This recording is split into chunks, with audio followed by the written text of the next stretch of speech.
If voting actually fixed this country, the people in government wouldn't be getting richer while everybody else just falls behind. Every election, they tell you that everything's on the line, that this is the most important vote of your life, that democracy itself is about to collapse if the other side wins, and then the election ends. And no matter who wins, the same people, they keep the power. The same institutions keep expanding, the same corporations keep winning, while regular people keep falling further behind. That's not an accident.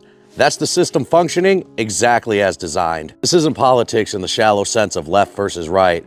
It's power versus accountability. Now here's how the system actually works. Money buys access, access buys influence, and influence writes law. In 1946, lobbying was legalized and regulated by Congress, turning political influence over a government into a protected, institutionalized industry. From that point on, influence wasn't something that was just hidden on the margins. It became part of the formal structure of government. Lobbyists don't need to hand politicians cash to buy votes. They fund campaigns, they bundle donations, and they run independent ad spending. And they make it clear who will support you or fund your opponent. That's how votes are bought legally. Lobbyists help draft legislation, and they provide the expert language. They frame what's possible and what's off the table. Then those laws get passed in the name of the public. And the payoff doesn't stop when a politician leaves office. Politicians get rich later through board seats and consulting contracts, as well as speaking fees and stock access. They receive executive roles in the same industries that they regulated.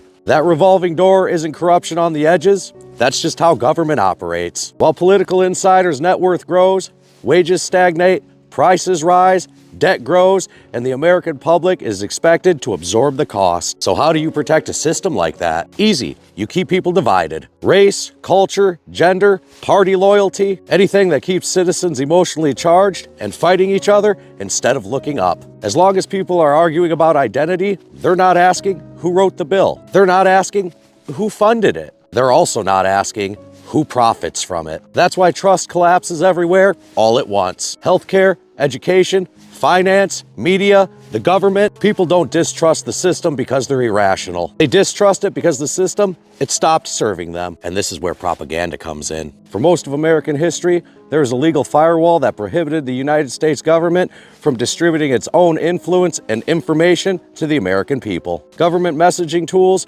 they were restricted to foreign audiences. That firewall existed for a reason, because a government that can legally persuade its own population no longer needs consent, it needs compliance. And in 2012, that firewall was removed. President Barack Obama signed the National Defense Authorization Act for fiscal year 2013, which includes what is known as the Smith-Mundt Modernization Act. And this change allowed government-produced messaging that was once restricted to foreign audiences to be distributed domestically. The official justification was that the internet erased borders, that Americans could already see foreign-directed content online, and that the government needed the ability to counter foreign propaganda in a digital world. But the result was simple. The legal protection that once prevented domestic government influence campaigns was gone. This did not create propaganda out of thin air. It removed the law that stopped it from being used right here at home. At the same time, money was being unleashed into politics. In 2010, the Citizens United decision